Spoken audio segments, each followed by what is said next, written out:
Assalamualaikum warahmatullahi wabarakatuh.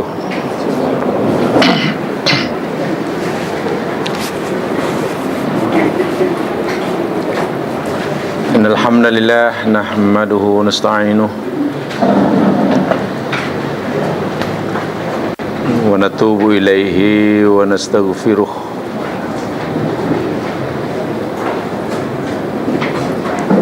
Na'udzu billahi min syururi anfusina wa min sayyiati a'malina.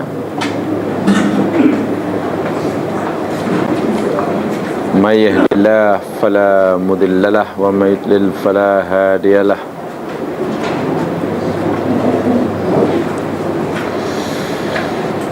Rabbi shrah li sadri wa yassir li amri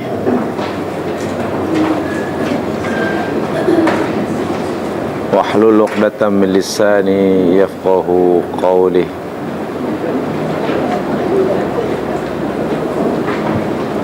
Allahumma amin wa ba'.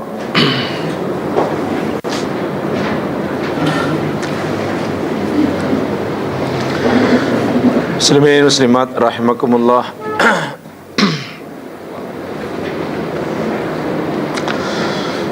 Kita akan teruskan siri pengajian kita, siri pengajian hadis kita.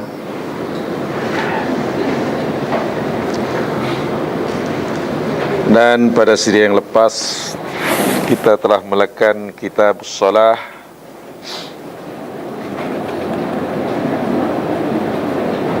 dalam babul mawaqit.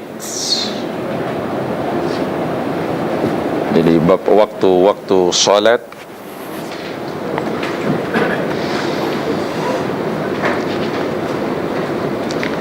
Hadis yang pertama, hadis yang ke-163,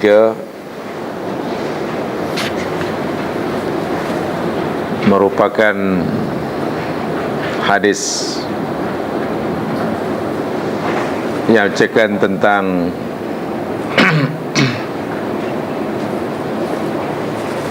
batasan-batasan waktu salat.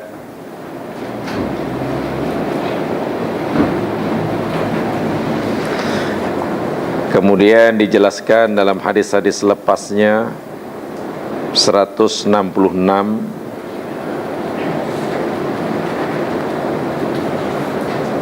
Rasul sallallahu alaihi wasallam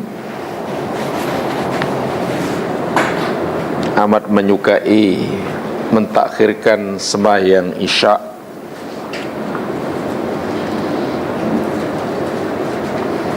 Namun baginda tidak gemar, tidak suka tidur sebelumnya dan bercakap-cakap selepasnya.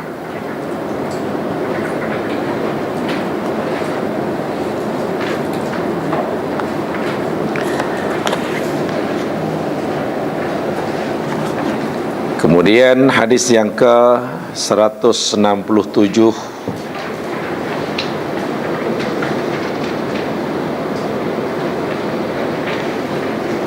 penjelasan lanjut daripada hadis sebelumnya, bahwa Rasul sallallahu alaihi wasallam kadang-kadang dalam melakukan sembahyang Isya disegerakan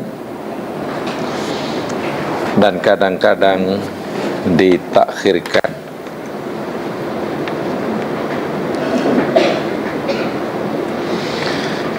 Nabi lakukan ini rupanya ada sebab.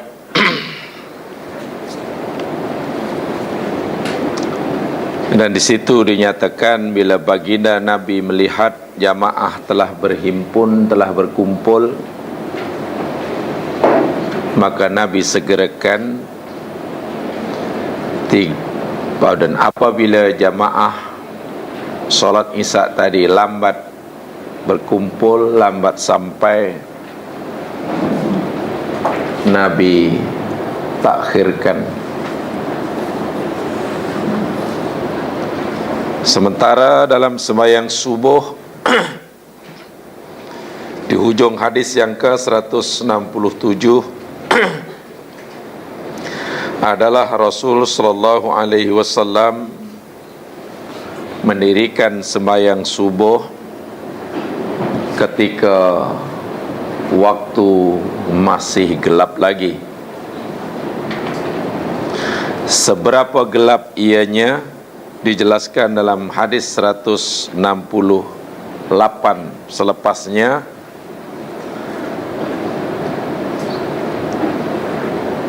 Di situ disebutkan wan nasu la yakadu ya'rifu ba'duhum ba'dah.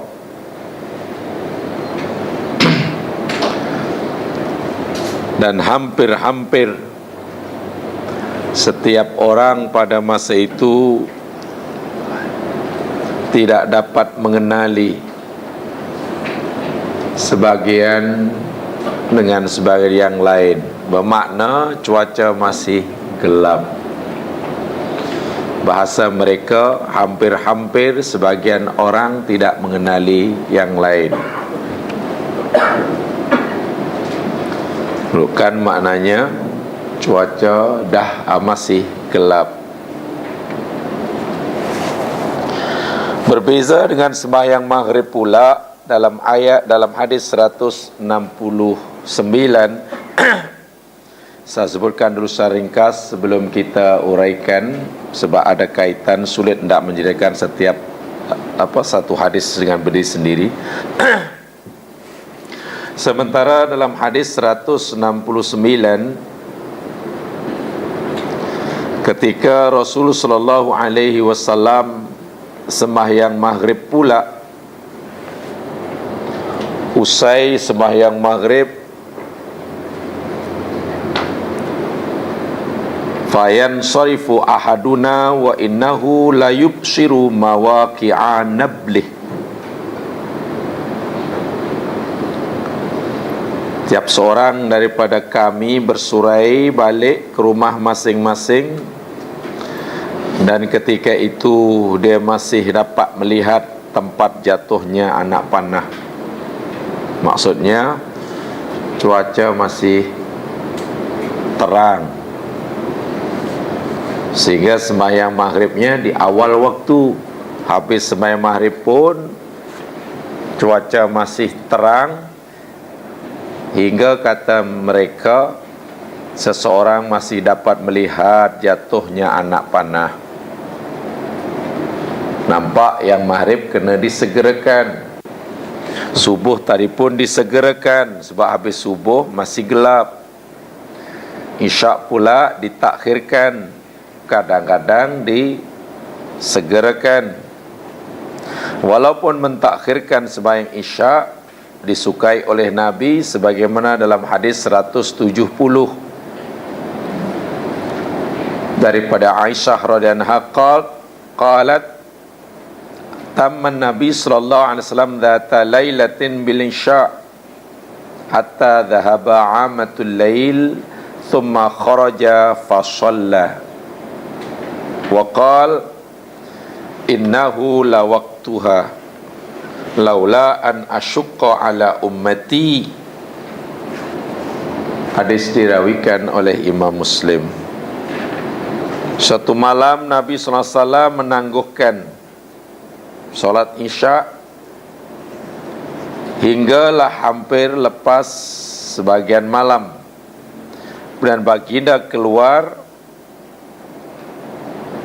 baginda solat, kemudian bersabda, sesungguhnya inilah waktunya yang tepat jika sekiranya ianya tidak memberatkan umatku. Daripada pelbagai hadis ini, mari kita lihat pertama sekali, yakni tentang hukum mentakhirkan solat isya. Sebab tadi banyak cerita tentang solat isya. Hadis 166, 167. Ini solat isya belaka ni 170. Hadis sini semua cerita tentang solat isya. Serang apa hukum mentakhirkan solat isya ila ma qabla al-fajri, sehingga sebelum fajar umpamanya. Inilah daripada 3-4 hadis tadi, saya ingin jelaskan sekali ulasan-ulasan yang diberikan oleh ulama-ulama mujtahid. Penjelasannya ialah begini, mungkin ada tambahan. Fayajuzu lil marid al-jam'u baina adh-dhuhri wal 'ashri wal maghrib wal isya indal malikiyah wal hanabilah. Saya terus ambil kesimpulan daripada pendapat mereka sahaja. Menurut mazhab Maliki dan Hambali, dengan mengambil kira hadis-hadis yang banyak, harus hukumnya bagi orang yang sakit bukan sekadar mentakhirkan, bahkan menjamakkan dua solat antara zuhur dan asar, dan juga antara maghrib dan isya. Orang yang sakit boleh menjamakkan antara dua solat, zuhur dan asar, maghrib dan isya. Begitu Malikiyah dan Hanabilah, Hambali, dan juga yang dipilih oleh sebagian daripada ulama-ulama Syafi'iyah. Imam An-Nawawi berkata, hadzal wajhu qawiyyun jiddan. Ya, pendapat ini atau masalah ini adalah sangat kuat. Wahtaju annal jam'a la yakunu illa li uzrin wal maradu uzrun. Mereka beralasan begitu karena menjamakkan solat akhirnya tidak diharuskan kecuali dengan sebab keuzuran, dan sakit itu dilihat sebagai satu keuzuran. Mereka kiaskan dengan perjalanan ataupun safar. Illa annal malikiyah yarawna annal jam'a jaiz fil marad huwa jam'ut taqdim faqat. Hanya saja madhab Maliki melihat bahawa keharusan menjamakkan dua solat zuhur, asar, maghrib dan isya bagi orang yang sakit hanya dengan jamak takdim sahaja. Takdim sahaja. Wala yajuzu laha ta'khiru salatil isya hatta tastayqidha ba'da muntasafil lail. Masih madhab Maliki, tidak diharuskan bagi seseorang itu untuk mentakhirkan solat isya, tidur dahulu, kemudian bangun ba'da muntasafil lail, selepas tengah malam. Tidak harus hukumnya. Lianna akhira waqti salatil isya ila nisfil lail ala rajih min aqwali ahli ilmi. Ini masih cerita madhab Malikiyah. Ini kerana akhir waktu sembahyang isya ialah hingga separuh malam, menurut pendapat yang kuat berdasarkan hadis-hadis Rasul sallallahu alaihi wasallam. Contoh umpamanya hadis yang dirawikan oleh Imam Bukhari daripada Anas bin Malik radhiyallahu an. Katanya, akhara Rasul sallallahu alaihi wasallam salat al-isya ila nisfil lail. Adalah Rasulullah sallallahu alaihi wasallam mentakhirkan salat isya hingga separuh malam. Itu masa yang terakhir di hujung, bukan selepasnya. Jadi Imam Malik berpendapat berdasarkan hadis Sahih Al-Bukhari dan juga dalam Sahih Muslim daripada Ibnu Umar, anna Nabiya sallallahu alaihi wasallam qala waqtul isya ila nisfil lail. Sembahyang isya itu hingga pertengahan malam. Inilah yang dipilih oleh Malikiyah. Ini jugalah yang dipilih oleh Syekhul Islam Imam Ibnu Taimiyah. Wa amma ma ba'da muntasafil lail ilal fajri, adapun waktu selepas tengah malam hingga terbit fajar, fahuwa waqtun darurah la yajuzu ta'khiru shalah ilaih illa li usrin. Tidak harus hukumnya orang melambatkan solat isya hingga ke waktu tersebut illa li udhrin, kecuali dengan adanya keuzuran. Jadi daripada hadis tadi difahami oleh madhab Maliki dan dipilih oleh Imam Ibn Taimiyah, hukum menangguhkan solat isya itu amat disukai, tetapi masa berakhirnya paling lambat hingga tengah malam. Kalaulah terbenam matahari pukul 7, terbit matahari pukul 7, jadi tengah malamnya pukul 7, so pukul 1 pukul 1 lah. Tengah malamnya pukul 1. 7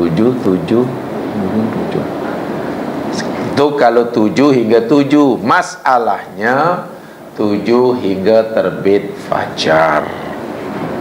Tapi fajar kan bukan pukul 7, ya 12 malam lah. Jadi Imam Malik bertegas, Malikiyah bertegas, Ibn Taimiyah memilih sunnat, disukai hukumnya mentakhirkan sembahyang isya, tetapi paling lambat tengah malam. Sebab masa selepas pertengahan malam hingga terbit fajar mereka sebut sebagai waktu darurah. Tidak dibolehkan seseorang mentakhirkan solat isya hingga ke masa tersebut illa li udhrin, kecuali dengan sebab keuzuran. Walau bagaimanapun jamaah sekalian, masa yang disebut muntasafil lail, tengah malam tadi, ya tentulah ia berbeza antara satu negeri dengan negeri yang lain, pada satu ketika dengan ketika yang lain. Wa huwa mukhtalifun bi ikhtilafil azminah wal buldan. Ianya berbeza-beza mengikut tempat dan masa. Bagi kita mungkin tidak terlalu ketara, maklum kita duduk di negara yang dekat khatulistiwa, yang tidak mempunyai, yang hanya mempunyai 2 musim.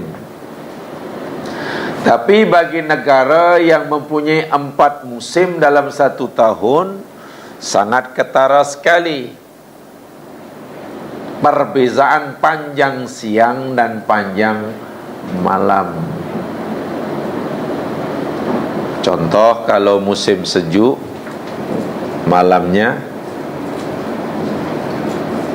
pendek ke panjang. Yang jamaah yang pernah duduk di musim sejuk tu lah, kan lama kan jamaah duduk di Switzerland. Siang panjang kalau winter, Panjang ya?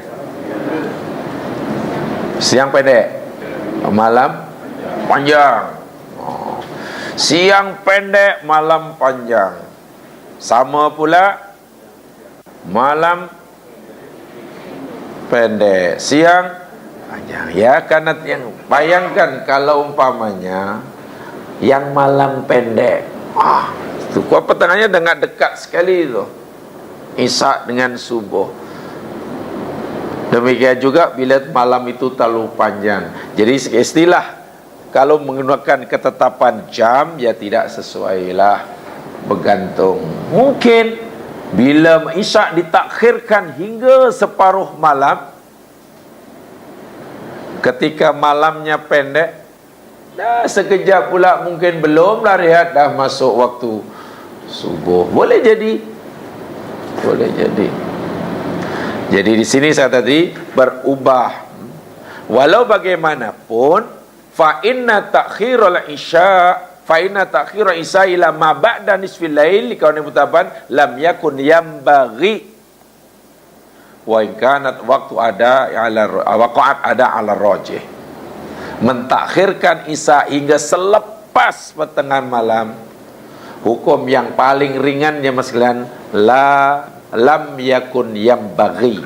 Itu hukum yang paling ringan. Maknanya tidak seyogyanya dilakukan, tidak baiklah, gitulah. Itu yang paling ringan. Ya, sebab mungkin ada yang mengharamkannya. Paling ringan tidak baik, gitulah. Yang pasti menyalahi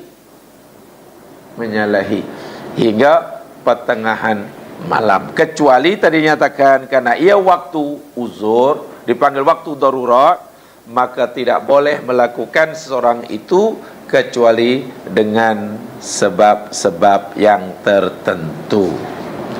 Sebab-sebab itu ad-dukhulu fi khilaf may yaqulu bi khuruji waqti isya mutlaqan bi nisfil lail. Kenapa tidak patut dilakukan selepas itu? Ya, karena bila orang melakukannya, dia telah melakukan sesuatu dalam waktu sesuatu yang diperselisihkan. Karena ada yang melarang, ada yang membolehkan. Sedangkan dalam agama ini al-khuruj minal khilaf mustahabbun.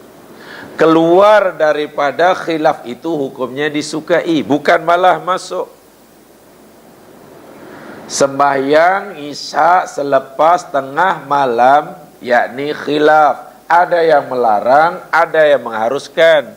Kalau orang katalah melakukannya, maknanya ia masuk kepada perbuatan yang diperselisihkan. Sedangkan kaidah agama menyatakan keluar daripada khilaf itu disukai. Sebab itu minimum hukumnya lam yakun yambagi, tidak elok.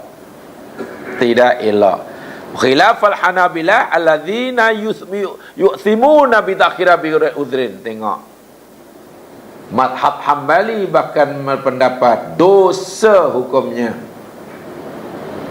mentakhirkan solat Isya hingga selepas tengah malam tanpa keuzuran.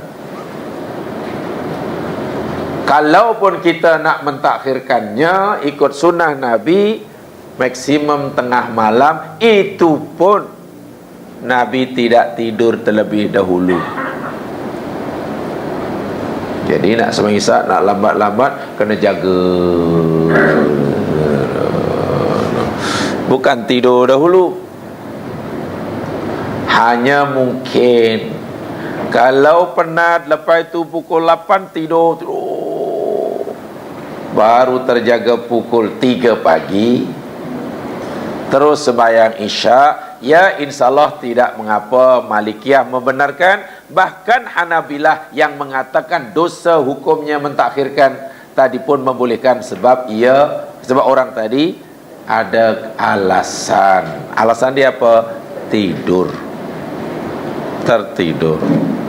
Itu jadi selanya khuruj minal khilaf.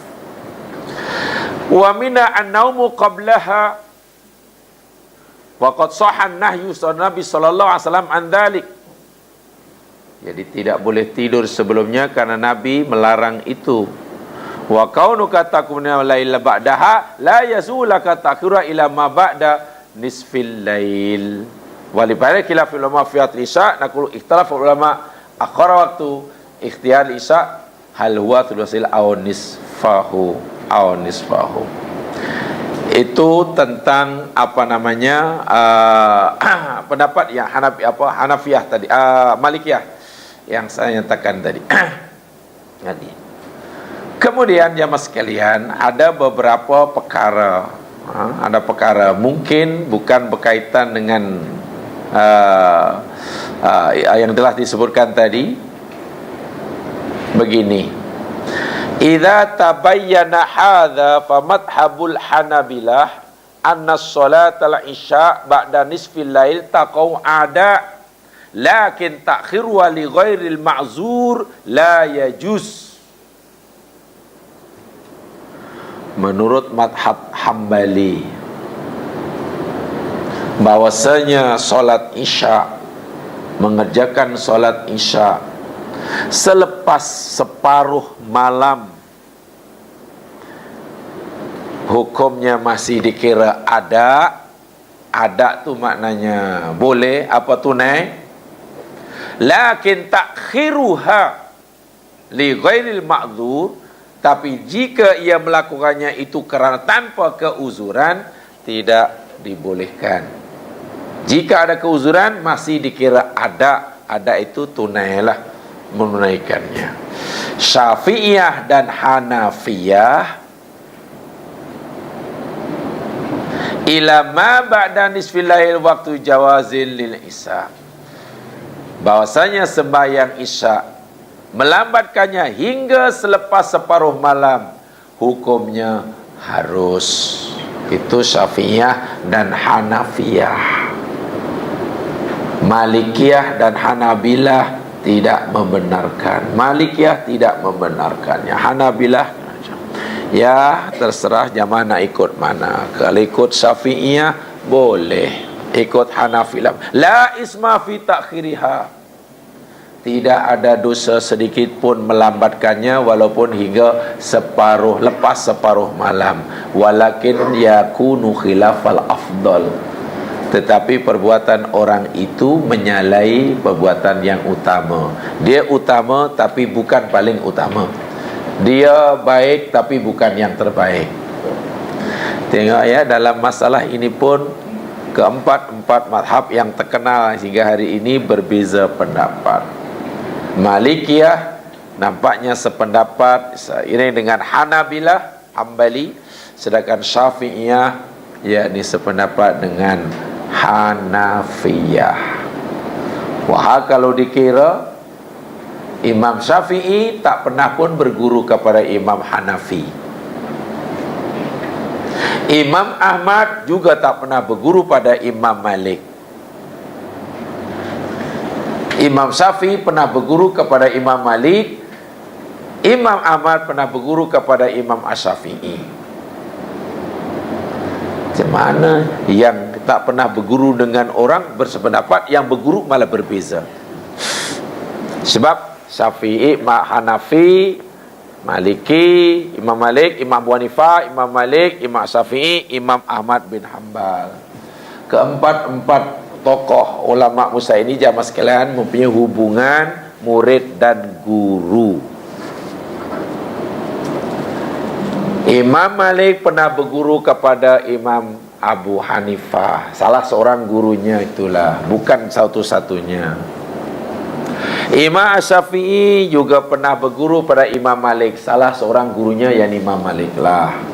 Imam Syafi'i tak sempat berguru kepada Imam Abu Hanifah kerana pada tahun Imam Abu Hanifah mati, wafat, Imam Syafi'i baru lahir.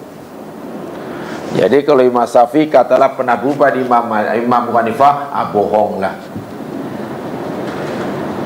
Imam Syafi'i baru lahir, pada tahun itu juga Imam Abu Hanifah wafat, takkan berguru di mana ya? Takkan sempat berguru karena dikejarnya Imam Hanifah ke alam barzah. Ya tak mungkinlah. Tapi tahukah kita Imam Syafi'i yang tak pernah berguru dengan Imam Abu Hanifah, pendapatnya dalam hal ini sama. Sebaliknya Imam Syafi'i berbeza pendapat dengan gurunya Imam Malik.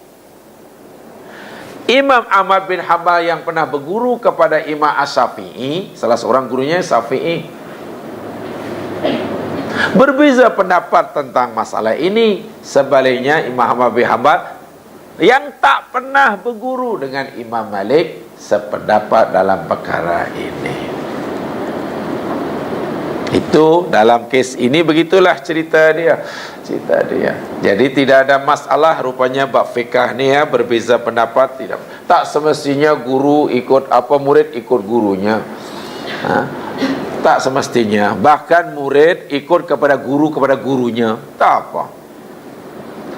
Kan, murid bersependapat dengan pendapat guru kepada gurunya. Tak apa. Dan kalau kita lihat dalam kitab At-Tibyan, di sana dijelaskan menurut pengarang kitab itu, Hashim Asy'ari pengarangnya, beliau menyatakan menurut kajian beliau lah, Imam Malik berbeza pendapat dengan gurunya, yakni Imam Abu Hanifah, dalam masalah fiqhiyah, masalah kefahaman agama ini, lebih kurang sebanyak 14.000 masalah fiqhiyah. Imam Asy-Syafi'i berbeza pendapat dengan gurunya, yakni Imam Malik, dalam masalah fiqhiyah lebih kurang sebanyak 7.000 masalah fiqhiyah. Demikian juga Imam Ahmad berbeza pendapat dengan gurunya Imam Syafi'i dalam masalah fiqhiyah lebih kurang 6.000 masalah fiqhiyah. Bukan 6, beza 6 ya, 6.000. Bukan 7, 7.000. Bukan 14, 14.000. Tapi yang luar biasanya, keempat tokoh ulama mujtahid bebas ini, mutlak ini, mutlak, antara seorang dengan yang lainnya saling hormat menghormati. Kita tidak akan temukan walaupun sepatah kata keluar daripada Imam Malik, lidah Imam Malik, yang mencela Imam Abu Hanifah. Kita tidak akan temukan, walaupun beliau berbeza pendapat dengannya sebanyak 14.000 masalah. Kita tidak akan temukan walaupun satu patah kata keluar daripada mulut Imam Asy-Syafi'i yang mencela Imam Malik. Kita tidak akan temukan, walaupun mereka berbeza pendapat lebih kurang 7.000 masalah fiqhiyah. Ini yang perlu kita contohi. Dahlah kita ini tak pandai berpendapat, tapi pandai berbeza pendapat. Dahlah tambah pula iaitu cela-mencela. Bukan segala mencela, kempen pula tu. Kamu jangan ikut dia tau, dia tu susah sikit. Yang sana pun saya bagi tahu, nak belajar ke mana saja boleh, asal jangan dia. Jadi masing-masing mereka ni macam mana lah. Ini susah. Ingat, bab fiqh itu luas. Ketegasan akidah, keluasan fiqh.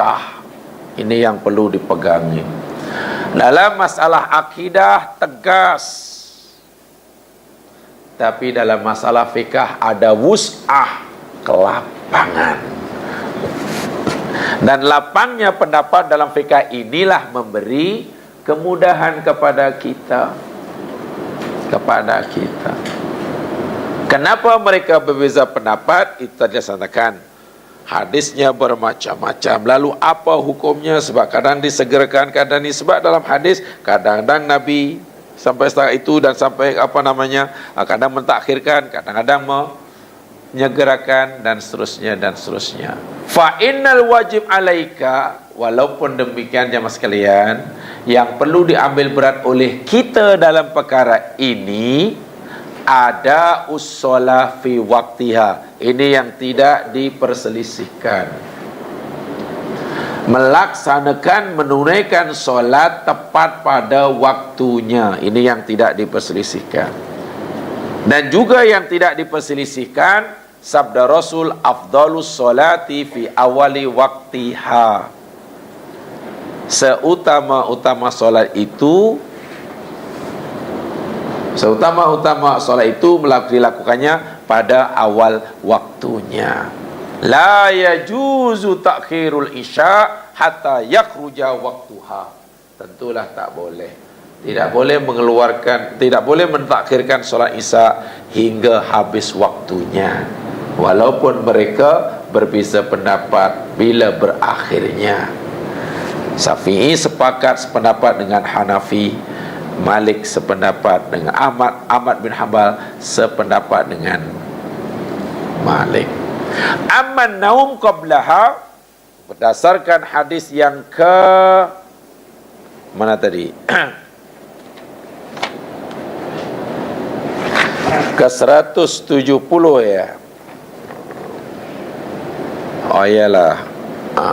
Berdasarkan hadis yang ke 170, jemaah sekalian, yakni disimpulkan amman naum qablaha faqad sahhan Nabi sallallahu alaihi wasallam karahatahu.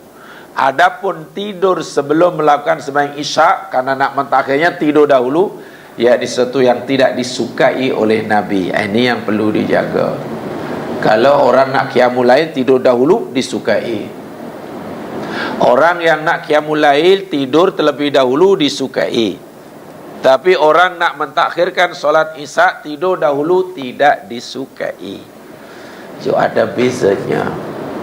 Ada bezanya.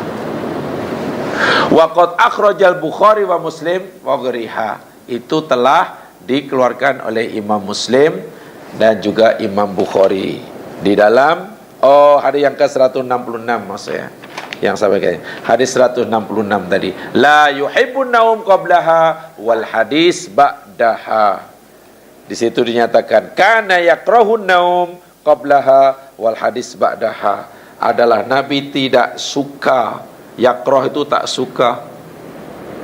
Kalau kita tak mau terjemahkan benci, terjemahkan saya tidak suka. Makna asal yakrahu kan benci. Tapi kalau tak maulah menerjemahkan dengan benci, ya tak suka itu ialah. Nabi tidak menyukai tidur sebelum sembahyang Isya bagi yang mentakhirkan tadi dan bercakap-cakap selepasnya. Wasulah itu hadis yang ke 166 tadi. 66 tadi. Qala al-Hafidh Ibnu Hajar, ini dia punya sarahannya mas sekalian ya, sebab dalam buku ini kan hanya matan saja kan. Ini hanya matan saja. Jadi situ saya baca banyak-banyak tadi kemudian saya simpulkan. Hafidh Ibnu Hajar Al-Asqalani berkata, At-Tirmidzi kariha ahlul ilmi al-ilmi naum aqala At-Tirmidzi kariha ahlul ilmi an-naum qala isya wa rakhasa ba'dhum fihi fi Ramadan khassah. Kebanyakan ahli ilmu, cendekiawan, ilmuwan, yang tidak menyukai tidur sebelum melakukan sembahyang Isya bagi yang ingin mentakhirkannya, tetapi sebagian mereka mengharuskannya pada bulan Ramadan sahaja. Kalau pada bulan Ramadan hukumnya diharuskan, tidak dilarang. Tidur lepas maghrib, kemudian tidur, bangun sembahyang Isya pukul dah 12, terus sembahyang Isya, terus sembahyang tarawih sekali. Kecuali pada bulan Ramadan disukai. Selain Ramadan tidak. Sebagian pendapat demikian. Itu yang dikutip oleh Ibnu Hajar Al-Asqalani. So kesimpulan daripada ulasan tadi jamaah sekalian, anna naum qabla isya makruh inda aksal ilmi, bahwasanya tidur sebelum sembahyang Isya bagi yang mungkin mentakhirnya, yakni sesuatu yang tidak disukai oleh kebanyakan ulama. Walakin la ya'samu bi fa'ilu illa idza kana ba'da dukhulil waqti, tetapi tidaklah berdosa bila orang itu tidur kecuali apabila ia mula tidur itu dah masuk waktu Isya. tidur sebelum solat isya. Bagi yang nak mentakhirkan solat isya tidak disukai. Nabi tidak disukai itu bahasa yang halus ya, bahasa yang agak yang kak kasar, benci gitulah, dibenci. Kecuali walau bagaimanapun orang yang melakukannya tidaklah dikira berdosa, kecuali dia mula tidur itu waktu isya dah masuk. Kalau lepas salat maghrib kemudian terus tidur, semisal kena bangun, tak apalah, tidak disukai tapi tidak berdosa. Tapi bila dah masuk waktu isya, jangan tidur, solatlah isya. Kalau nak takhirkan, jangan tidur. Ini kesimpulannya. Wa alima annahu la yastaghithu fi waqti isya lama fi dzalika minat tafrid. Lebih-lebih lagi jika nanti tak boleh bangun hingga terlepas waktu isya, maka dia dah jatuh tafrid. Tafrid itu maknanya cuai, dan cuai itu hukumnya haram. Sebetulnya bukan untuk sembahyang isya saja jamaah sekalian, sembahyang fardu apapun, bila dah masuk waktu, jangan tidur. Usahakan jangan tidur. Solatlah dahulu. Solatlah dahulu. Sebab bila kita tidur dah masuk waktu, maknanya kewajipan itu dah datang. Kewajipan dah datang kepada kita dan kita dah wajib buat, tapi kita tidur dahulu. Bayangkan jika kemudian tidak terjaga sehingga terlepas waktu, hukumnya dosa. Kecuali mungkin orang yang dah biasa tidur qailulah, mungkin tak ada masalah ya. Orang yang mungkin boleh tidur 10 minit, letak aja, bagi saja arahan, tidur 10 minit. Dalam kepala dah ditekan 10 minit aja, bangun. Tak, dah biasa. Tapi bagi yang tak biasa, tidur katalah masuk zuhur, dah 1:30 tidur, ataupun 2 tidur, bukan 10 minit, 3 jam 40 minit bangun, ya berdosa lah. Ini yang perlu ni. Jadi istilah takhir dan tafrid itu berdosa ya mas sekalian ya, dosa. Ulama itu ulama dahulu, itu mujtahid dahulu. Adapun ulama kini seperti mana Muhammad Ibn Saleh Al-Utsaimin di dalam majmu' fatwanya, beliau menyatakan idza ta'akhkharta salat al-isya an waqtiha fa inna dzalika haram. Apabila anda mentakhirkan solat isya hingga keluar daripada daripada waktunya, maka hukumnya dah haram. Memanglah wala yahillu li ahadin ayu akhiran isya salatnya aw ghaira an waqtiha. Bukan solat isya saja, semua solat pun tidak boleh ditakhirkan hingga keluar daripada waktunya. Fa in akhara an waqtiha biduni udhin fa hiya salatun batilah ghairu maqbulah walau salaha alfa marrah. Jika ia mentakhirkannya sehingga terlepas waktu, ya apa tidaknya dah masuk waktu, tidur dahulu, kemudian sampai terlepas lah, tak apalah nanti, akhirnya terlepas, solatnya batal, ghairu maqbulah, tidak diterima, walau solaha alfa marrah, walaupun orang itu solat sebanyak 1000 kali. Itu kata Asy-Syaikh Muhammad Ibn Saleh Al-Utsaimin, salah seorang ahli majlis fatwa kerajaan Arab Saudi. Adapun mentakhirkan sembahyang isya, khas sembahyang isya hingga sebagaimana sunnah Nabi tadi, itu adalah disukai. Bahkan Nabi menyatakan dalam hadis yang ke-170, begitu Nabi sembahyang isya di akhir waktu, yakni di tadi, tapi belum melepasi tengah malam, Nabi kata innahu lawaqtuha laula an asyukka ala ummati. Ini adalah waktu solat isya, kalaulah ianya tidak memberatkan umatku. Jadi bagi mereka yang tidak merasa apa-apa masalah, tidak merasa apa-apa keberatan, maka solat isya memang disukai ditakhirkan, dengan syarat maksimum kalau kita tak nak masuk dalam khilaf, maksimum hingga tengah malam. Ditambah lagi syaratnya lagi satu, jangan didahului dengan tidur. Kalau mengantuk, tidur saja. Apa namanya, solat kemudian tidur. Bagi orang jenis kita ni lah, kalau orang yang Abu Bakar mungkin tidur terus boleh bangun. Masanya kita ini bukan Abu Bakar. Jadi boleh apa namanya ini. Kenapa jamaah sekalian mentakhirkan tadi tidak boleh berpanjangan hinggalah maksimum sebelum terbit fajar?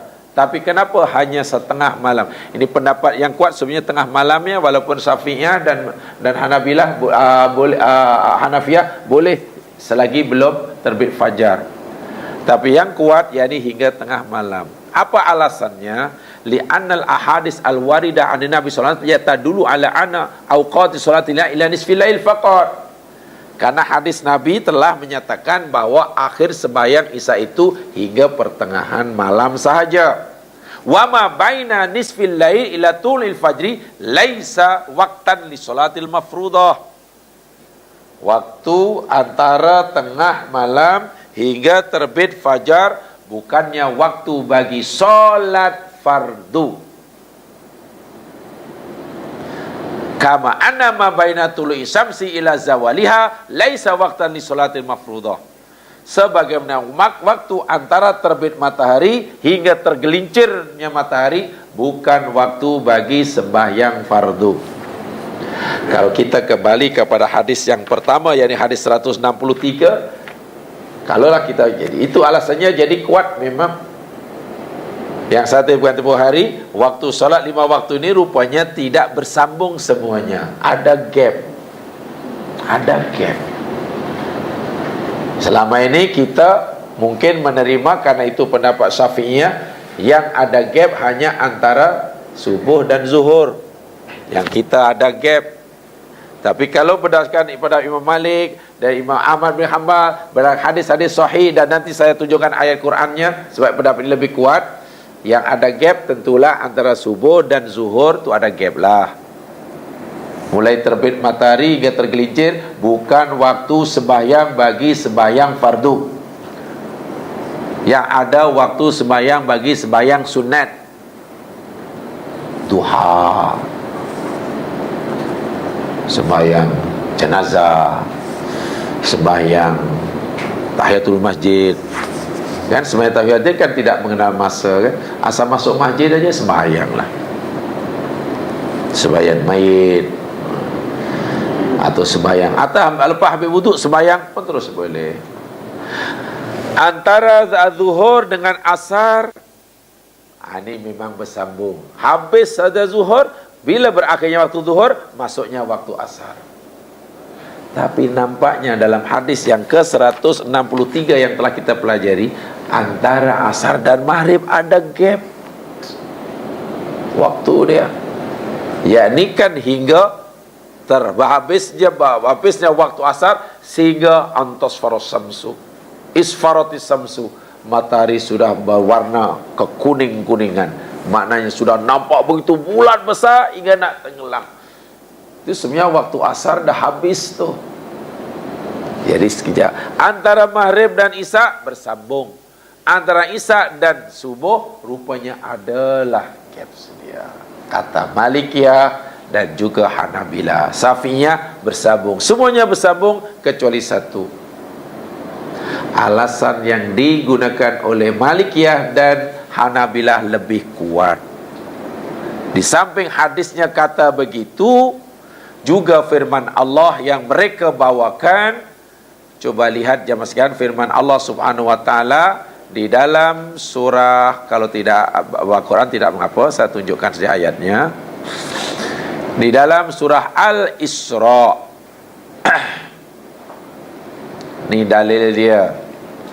Betulkah solat waktu Isya ini tidak bersambung dengan solat subuh? Maksudnya betulkah berakhirnya waktu solat makna sebelum masuknya waktu subuh? Yakni berdasarkan kalau Al-Quran yang mereka jadikan alasan surah Al-Isra ayat 78. Itu dalil yang digunakan.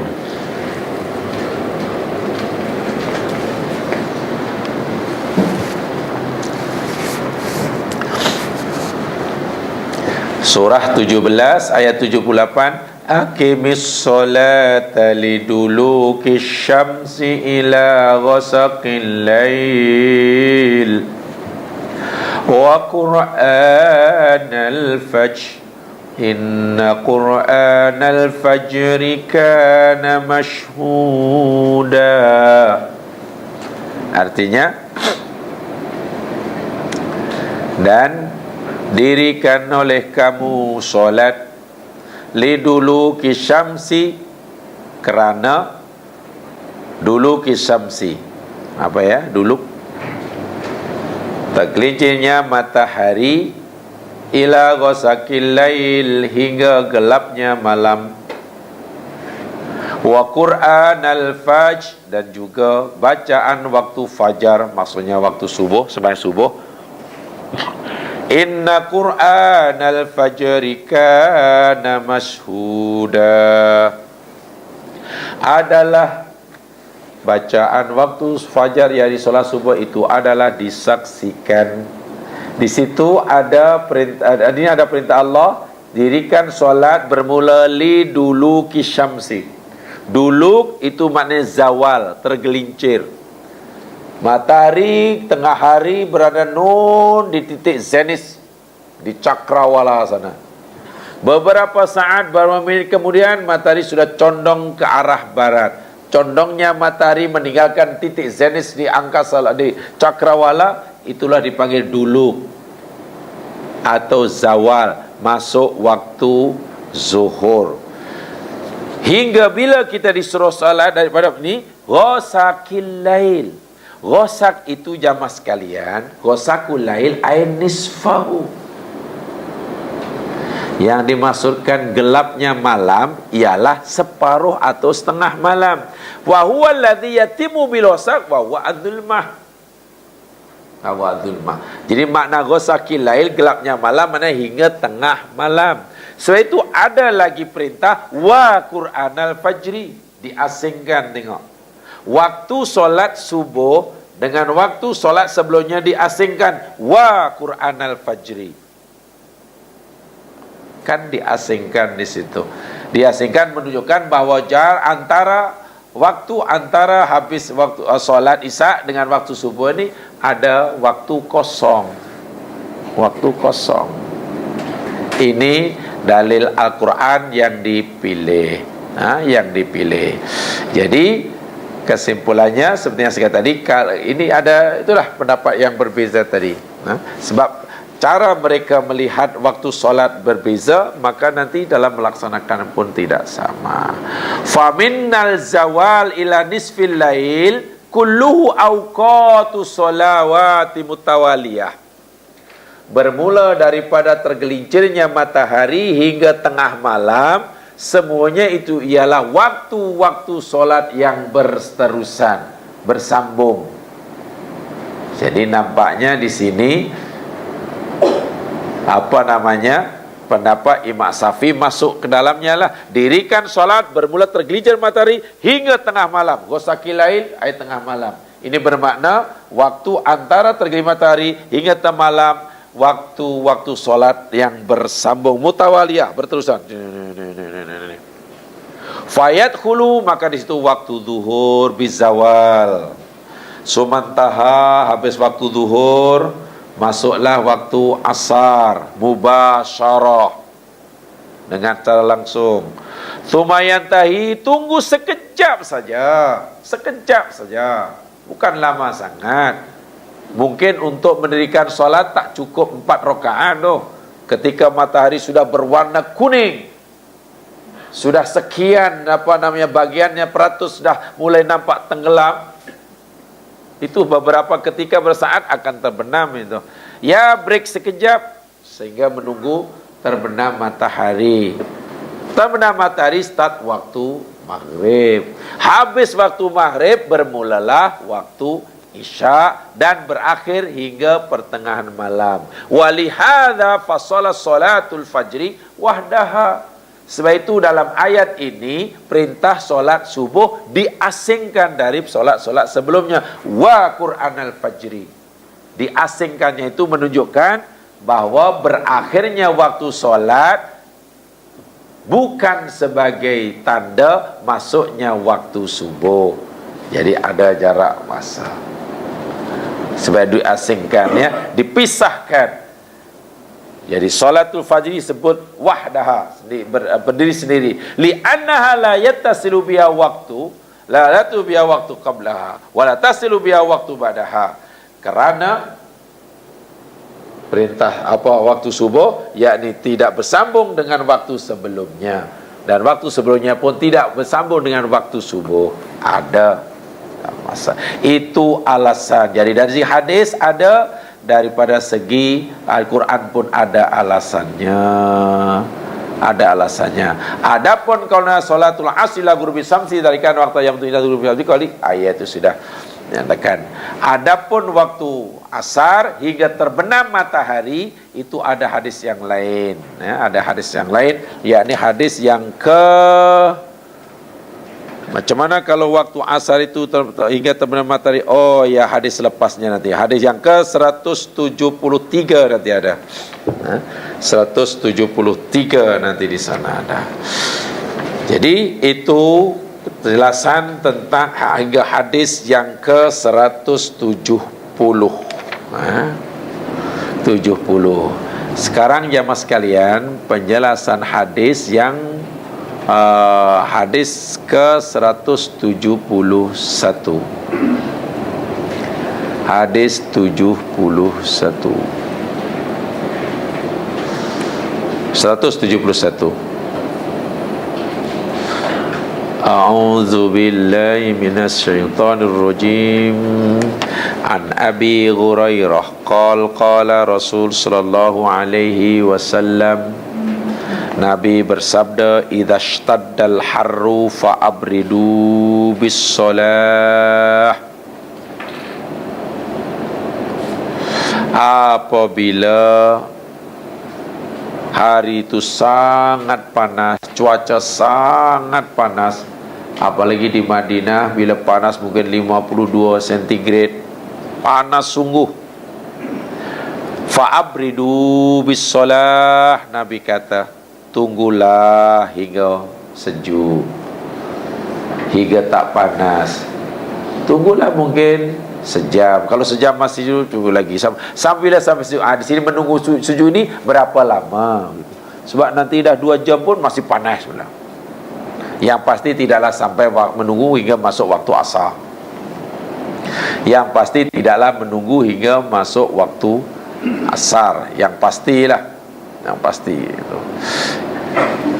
Fa inna syiddatal harri, karena sesungguhnya panasnya, panas terik yang begitu panas tadi, min fayhi jahannam, ia adalah sebahagian daripada percikan api jahannam. Allahu Akbar.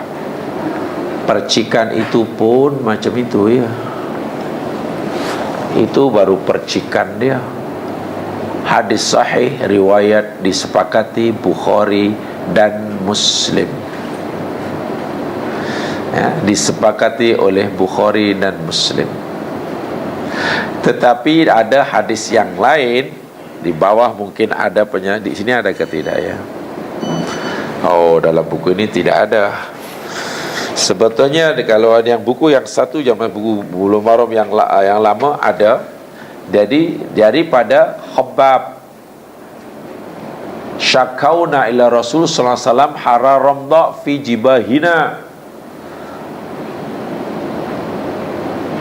waqfana falam yuskina alam yuzil sakwana. Kami, kata Khabbab, pernah mengadu kepada Rasul sallallahu alaihi wasallam ketika melakukan sembahyang tengah hari, sembahyang zuhur, begitu panas sehingga semasa sujud kami mengadu kepada Nabi betapa panasnya dahi kami menyentuh di tempat sujud ni. Ingat ya, sembahyang pada zaman dahulu, zaman sekalian, masjid dahulu bukan macam sekarang. Dan mungkin Khabbab ini sembahyangnya bukanlah dalam masjid, mungkin di tanah lapang, sangat panas, bila sujud tak tahan ni kening ni. Lagi pula Nabi menyuruh kita bila sujud ini seelok-eloknya lama. Nak lama pula tak tahan sebab panas, mungkin dahi boleh cepat hangus. Dahi kan hangus. Kami pun mengadu kepada Rasul, falam yuskina, falam yuzil sakwana, tapi Nabi tidaklah memberi apa-apa, tidak menyuruh apa namanya untuk menunggu hingga hingga sejuk. Jadi kalau hadis ini bila panas suruh hingga sejuk, hingga sejuk, tapi dalam hadis yang lain pula ketika sahabat mengadu pada Nabi, Nabi tidak memberi apa-apa nasihat. Baik, apa maksud hadis ini? Apa itu ibrod? Abridu. Ibrod itu maknanya daripada katakan bardun je mas sekalian. Bardun itu maknanya sejuk.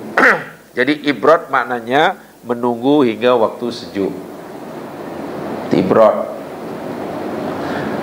Jangankan dalam solat, dalam berpuasa pun sebenarnya kalau terlalu panas sungguh, kita boleh mandi. Tidak salah ya. Orang berpuasa terlalu panas, asyik mandi gulu kepala, tidak batal solatnya. Asal jangan minum, itu ajalah. Mandi aja, duduk bawah sawah gitu. Itu kan boleh, tidak batal, asal jangan minum. Itu dipanggil ibrod untuk orang yang berpuasa. Al-ibrod yang dimasukkan ibrod abridu itu daripada bardun, yakni sejuk, maksudnya antu akhiras salah an awali wakti miqdara ma yadrul haitani dhil, yakni mengakhirkan, melambatkan, menangguhkan solat, mentakhirkanlah daripada awal waktu, kerana waktu terlalu panas, ya sekedarlah cuaca bertukar menjadi sejuk. Karena saya kata ini kekhasnya di negara-negara yang itulah, yang cuacanya sangat-sangat panas. Jamaah sekalian, ada beberapa pengajaran sebetulnya dalam perkara ini. Solat ialah ibadah yang paling besar sekali artinya dalam agama kita. Tempoh hari saya nyatakan ketika kita bicara tentang, ketika kita belajar tentang kabair, dosa tarkus solah, meninggalkan solat, kita dah pelajari bahawa secara umum tujuan solat difardukan oleh Allah kepada kita di dalam Al-Quran ada dua. Kita telah pelajari itu. Secara umum, tujuan Allah memfardukan solat kepada kita ber-Quran lah ada dua. Satu, lidzikrillah, aqimis solata lidzikri, kata Allah. Dirikan solat lidzikri, untuk ingat aku. Zikrullah. Allah sendiri yang kata li dzikri, aqimis sholata li dzikri dalam surah Thaha. Yang kedua, wasilah berdoa, yakni wasta'inu bis sabri was salah. Salat, kita disuruh salat, yakni untuk kita jadikan wasilah dalam kita berdoa. Yang pertama tadi, solat disuruh, kita diwajibkan untuk supaya kita zikrullah. Dan tahukah kita zikrullah ialah ibadah terbesar hamba kepada Tuhannya. Wala zikrullahi akbar, kata Allah. Mengingati Allah itu adalah akbar, yang paling besar. sebesar-besar ibadah hamba kepada Tuhannya, kepada Allah, ialah zikrullah. Sebesar-besar anugerah Allah kepada hambanya ialah zikrullah. Pelik bunyi dia. Sebesar-besar ibadah hamba kepada Allah ialah zikrullah. Ingat Allah, ingati Allah, ingat Allah. Sebesar-besar anugerah Allah kepada hamba ialah zikrullah, ingatan Allah kepada hamba itu. Ingatan kita kepada Allah sebesar-besar ibadah kita, ingatan Allah pada kita sebesar-besar anugerahnya. Solat itu pula diwajibkan supaya kita sentiasa zikrullah. Memandangkan kedudukan solat begitu hebat sekali dalam agama. Maka bila orang dah solat, nak solat, Allah suruh kita melalui nabinya, pastikan jangan ada sesuatu yang mengganggu. Contoh, Nabi pernah bagi tahu, idza wudi'al 'asha wa uqimatis shalah, apabila makanan malam telah terhidang, apabila makan malam telah terhidang, wa uqimat shalah, dan solat isya pun telah masuk waktunya, fabda'u bil asya. Ada Sahih Bukhari meriwayatkan, maka makan dulu. Kenapa suruh makan dulu? Ya, sebab perut lapar, makanan dah ada, solat dah masuk, Nabi makan dulu supaya bila solat nanti tidak ada gangguan. Bila orang nak solat mengantuk sangat, tidur dulu, kan begitu kan. Tapi sana tidur yang sekitar dia lah, itu tak mengapa. Tidur yang macam tu tak mengapa, mengantuk sungguh, tapi qailulah lah, supaya bila solat nanti tak mengantuk. Sebab kalau ingat lagi sekali, hadis tadi bukan mungkin tidak berlaku pada semua orang ya. Mungkin berlaku kepada orang tertentu yang boleh tidur sekejap tadilah. Bagi mereka yang tahu diri tak boleh tidur sekejap, hadis tadi tak boleh digunakan. Bila mengantuk, tidur dulu hadisnya. Tapi tidur sampai 4 jam ya, tak bolehlah. Hadis tu tak layak bagi orang macam tak sesuai. Kemudian dalam bab nawaqidul wudu kita pernah pelajari. Dalam bab nawaqidul wudu, bab pembatal-pembatal wudu kita dah pelajari dahulu. Tidak boleh orang solat sambil menahan sesuatu dalam perutnya. Tengok kembali bab wudu kan ada. Orang nak solat, perut pula tak sedap, ada sesuatu yang memberontak, ingin melepaskan dirinya. Umpamanya kita pun ala sekejap tak apa solat, tapi solat kita sambil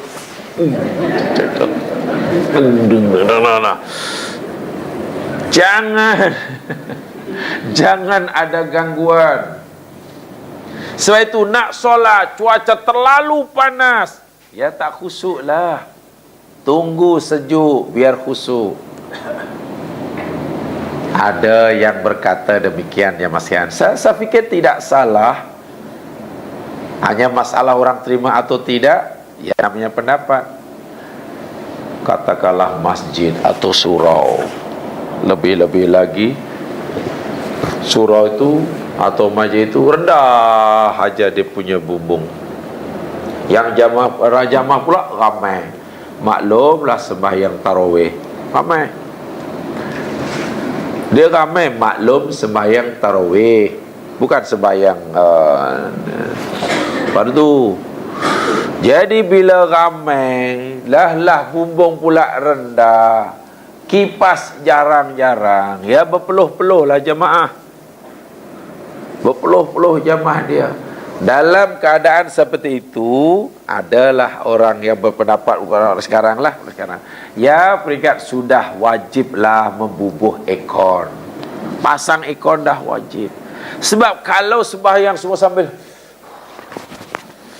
Allahu Akbar, Bismillah, asyik itu panah, tak khusyuk kan. Duit ada kan, surau tadi ada tabungan, ada simpanan, ada amat banyak kotak tu penuh duit.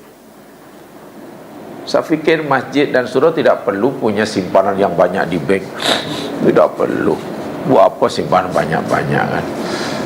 Orang bagi itu kan untuk digunakan kan. Ayo disimpan banyak akhirnya. Setelah dah tahu masjid teladan di Selangor. Satu di antaranya karena simpanan di bank 400,000. Buat apa masjid disimpan? Digunakan. Bubuh ikan. Jangan ada gangguan.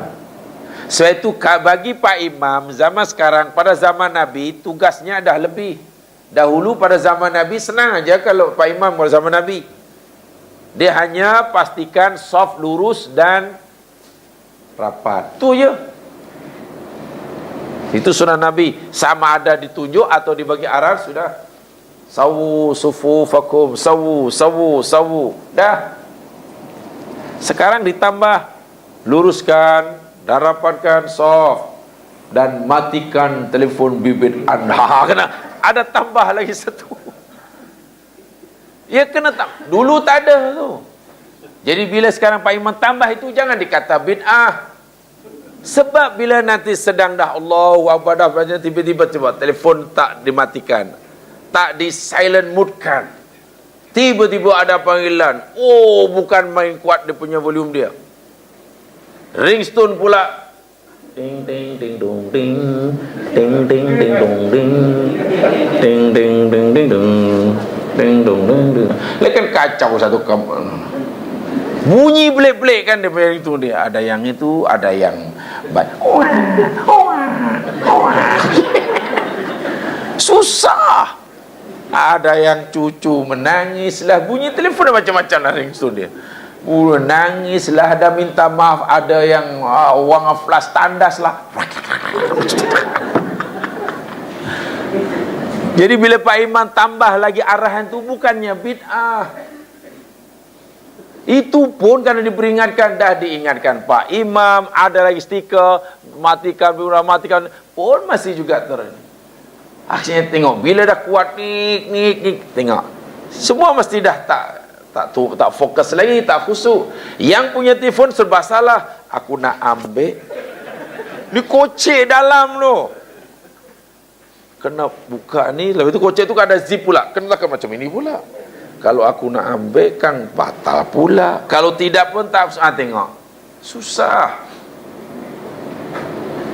Termasuklah mungkin mic, kadang-kadang kan setengah, ialah kalau lain lah, kalau yang apa PA sistem yang mahal, okey lah, on aja bunyi, tak adalah dengung-dengung. Masjidil Haram, Masjid Madinah, on aja terus bunyi, tak adalah ngik, tak ada. Saya pun heran PA sistem dia butuh canggih lah, itu teknologi mana yang dibuatnya. Speaker merata-rata, bunyi sama, bukan hanya datang di semua arah, on saya terus. Kan kita tak ada kan, masjid kita, surau kita mungkin hanya berapa dia punya sound ni, speaker hanya berapa, itu pun kena ngik, ni punya lagi ngik. Itu pun sekali Pak Imam dah dekat pula, terlalu dekat pun berdengung pula.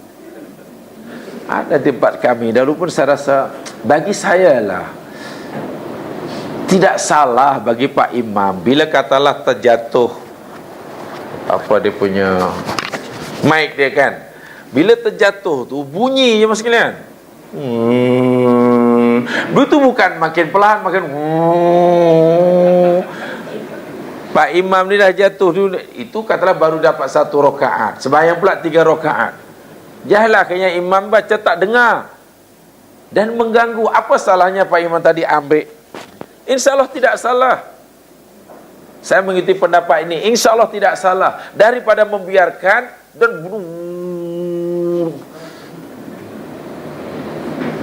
walaupun seeloknya kena pastikanlah memang betul-betul lah, jangan sampai jatuh. Yang pasti solat itu jangan ada gangguan, gitulah. Nak sembahyang, bila kawasan itu katalah lapang, tak ada apa-apa tanda-tanda, kita kena wajib buat sutrah. Kan sutrah tu hukumnya wajib. Sama ada sutrah kita. Nabi SAW sembahyang di tengah padang pasir pun, jamaah sekalian, sembahyang di padang pasir. Jadi kemungkinanlah ada orang lalu lalang tu tak ada lah di padang pasir. Itu pun Nabi akan cari pokok. Lalu Nabi sembahyang dekat pokok tadi. Jadi berdiri menghadap pokok, maknanya jarak antara Nabi berdiri, itulah dipanggil kawasan sujud, sutrah dia. Tak boleh dilalui. Kalau di masjid mungkin dinding. Kalau di masjid mungkin tu barisan lain-lain yang dah atau mungkin sajadah. Atau sajadah. Bila tidak ada, ya kena cari tiang. Hukumnya wajib, sebab bila seseorang sembahyang tak ada sutrah, kemudian ada orang lalu di depannya, jamaah sekalian, dia sebenarnya bila yang lalu, katalah yang dalam hadis nanti mungkin ada ya bab sutrah di belakang ada. Bila yang lalu ini katalah wanita yang dah balik, sembahyangnya putus. Dan bila yang lalu tak kira orang lain, maka orang yang sembahyang tadi berdosa. Sebaliknya bila kita dah buat sutrah, sajadah ke apa ke ni, ada orang nak lalu depan kita, yang nak lalu itu berdosa. Lau ya'malul maru baina yadayil musalli. Ni tersusun di belakang ada ni bab solat juga. InsyaAllah tak jauh. Sekejap lagi ada tu belakang. Kalaulah orang yang nak lalu depan orang sembahyang ni tahu akan dosanya, bila lalu tahu dosanya, niscaya dia akan berhenti walaupun terpaksa menunggu 40 tahun. Walaupun terpaksa menunggu, tapi mana ada orang sembahyang 40 tahun. Uish. Tu nak tunjuk dosanya besar. Elok tunggu. Bila dah kita buat, dah ada sutra, orang tak boleh. Kalau ada orang paksa juga, Nabi fal yuqatilhu, perangi dia. Jangankan manusia jamaah sekalian, Nabi sembahyang dah dekat dengan dinding. Tiba-tiba depan dinding ini ada jarak ni, ada tiba-tiba ada kambing nak lalu depan Nabi. Nabi melangkah ke depan supaya space yang ada ni makin sempit. Bila space-nya makin sempit, kambing tadi tahu dirilah. Kambing pun tahu diri, faham, lalu belakang Nabi. Setelah lalu belakang, Nabi pun undur balik. Ia tidak dibenarkan. Kalau orang kita tunjuk macam tu, Nabi kata perangi dia, jangan bagi lalu. Kalau kita dah buat sutra, tapi kalau tak buat, kita tak bolehlah menghalang sebab salah kita. Tujuannya apa? Masa solat jangan ada gangguan. Itu sebenarnya tujuan dia. Jangan ada gangguan. Jangan. Jadi bila ada orang solat, dah ada buat surah macam tu, ya jangan paksa lah, jangan kita langgar pula, lalu pun tak boleh dilanggarnya. Orang dah macam ni dah. Konon di Arab ya, ada orang sembahyang itu, ada orang nak lalu, kan tahulah di Arab, di masjid orang macam ni. Jadi orang kita ni bukan semuanya pernah belajar. Jadi bila orang macam ni, mana salam? Dengar kawan tu nak salam. Jadi yang sembahyang tu pun malah tak khusyuk pula. Dia kata nak ajak bersalam kan. Maknanya jangan lalu. Sebab itu jangan sembahyang yang memungkinkan depan kita tu ada orang nak lalu, kecuali kita dah buat sutra. Kalau rasa-rasa tak apalah, carilah dekat dinding kan. Itu penting nanti di belakang anda. Tujuannya satu aja, jangan ada yang mengganggu semasa solat. Telefon lah, sata cuaca pun tengok. Bukankah terganggu jamaah sekalian bila sembahyang dalam keadaan yang masih panas? Mengganggu. Tunggu sejuk. Tunggu sejuk. Mungkin terlalu sejuk, demikian juga. Bagaimana bila sembahyang terlalu dalam cuaca yang sangat-sangat sejuk? Sebab dalam hadis tidak disebutkan ini bila panas tunggu sejuk. Kalau sejuk takkan kemudian tunggu panas. Jadi ada apa namanya ni Kaedah-kaedah yang diberikan oleh fatwa-fatwa kini, yang demikian juga bila sejuk pun ya diusahakan. Mungkin cuaca sejuk, mungkin sedang winter, pakai sangat sejuk, ya mungkinlah dengan pakai unggun api ke, diusahakan supaya jangan mengganggu cuaca tadi. Itu tujuan dia sangat-sangat penting. Sebab ibadah yang satu ini jamaah sekalian, sekarang tadi, ibadah yang paling penting sekali. Tidak boleh ada gangguan. Tidak boleh ada gangguan. Gangguan apa saja kalau boleh, ini jangan ini. Ibrat. Hanya insyaAllah di tempat kita ini, ya tak adalah sama bila cuaca terlalu panas, tunggu waktu sejuk, zuhur sehingga lambat hingga pukul 3 tu insyaAllah tak adalah. Sebab sebenarnya mungkin di masjid pula ada aircon, luar aja panas, dalam sejuk. Atau mungkin di rumah sejuk juga. Tapi di tanah, di Arab masa itu, khasnya pada zaman Nabi, memang biasa sembahyangnya terbuka. Kalau di masjid pun masjidnya Masya Allah ala kadar je Masjid Nabawi pada awalnya. Dan tempat sujud pun bukannya seperti mana sekarang. Jadi sejuk. Al-masyru' lil imam ayyubrida bidzuhri fi hali siddatil har. Disyariatkan bagi Pak Imam untuk menangguhkan sembahyang zuhur bila musim panas tadi hingga cuaca walau fis safar, walaupun orang itu dia dalam bepergian. Walaysa lahu haddun mahdud fi man na'lam. Berapa lama masa yang diperlukan untuk menunggu sejuk? Kata Syekh Abdul Aziz bin Baz, tidak ada waktu yang ditetapkan. Wa inna ma yusra'u lil imam at-taharruf fi dzalik. Tapi bagi ke imam, jadi imam hingga yakin, oh sekarang nampaknya sudah boleh melaksanakannya. Jadi tidak masalah sekian jam, 2 jam, tidak. Asal tidak sampai melepasi waktunya. Sampai bisa, kalau panas sangat, tapi nampaknya mustahil lah. Takkan waktu zuhur hingga masuk waktu asar pun masih panas, bukan main. Biasanya tidak sampai. Tetapi akhirnya ibrat tadi, yakni tidaklah ditentukan masanya berapa lama. Kalau banyak dia terasa sejuk tadi, tak terlalu panas tadi, dah di akhir waktu, ya hingga akhir waktu lah. Hingga akhir waktu. Satu itu. Dan yang keduanya yang disepakati jamaah sekalian, pendapat jumhur, perintah tadi bagi orang yang tidak mendirikan solat jamaah, berjamaah, ya, jadi memberi peluang kepada ini. Adapun bagi yang sembahyang seorang-seorang, jadi nampaknya ya lakukan di awal waktu sebab tidak ada masalah bagi yang seorang-seorang. Al-ibrat sunnah. Ibrat itu hukumnya sunnah, ya, sebenarnya bukan wajib, ya, hanya sunnah. Walau bagaimanapun, jika ada masalah jika cuaca tidak mengganggunya, sembahyang di awal waktu tetap merupakan satu keutamaan. Di sini yang satu rahsianya yang kita sulit tidak memahami, hanya kita wajib yakin jemaah sekalian, panasnya tengah hari di musim panas, Nabi kata itu adalah bahagian daripada percikan api Jahannam. Itu yang kita tak tahu macam mana percikan api Jahannam. Adakah ini bermakna panasnya cuaca dunia ini ada kaitan dengan panasnya api Jahannam?